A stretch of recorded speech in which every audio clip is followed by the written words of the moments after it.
ஒரு நாள் நபிகள் நாயகம் ஸல்லல்லாஹு அலைஹி வஸல்லம் அவர்கள் ஒரு இடத்திலே சஹாபாக்களோடு உட்கார்ந்திருக்கிறார்கள்.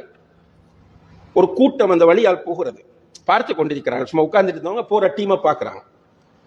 அதற்குள் ஒரு பெண்மணி தன்னுடைய கை குழந்தையை மிஸ் பண்ணி விட்டார்.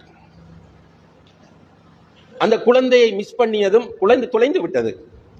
அங்கும் இங்கும் ஓடி ஓடி தேடுகிறார். இவர்கள் பார்த்துக் கொண்டிருக்கிறார்கள். ஸல்லல்லாஹு அலைஹி வஸல்லம் அவர்களும் சஹாபாக்களும் பார்த்துக் கொண்டிருக்கிறார்கள்.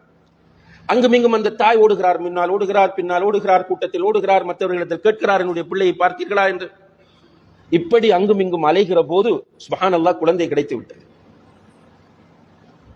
அந்த குழந்தையை கட்டி அணைத்து தன்னுடைய மார்போடு அணைத்து இடதும் வலதுமாக முத்தமிடுகிறார்.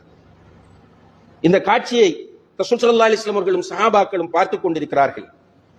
அப்போது ரசூலுல்லாஹி அலைஹி வஸல்லம் அவர்கள் சஹாபாக்களிடம் கேட்டார்கள், இந்த தாய் இந்த பிள்ளையை நெருப்பில் தூக்கி போடுவாரா என்று கேட்டார்கள். அர்த்தத்தோடு கேட்கிறார்கள்.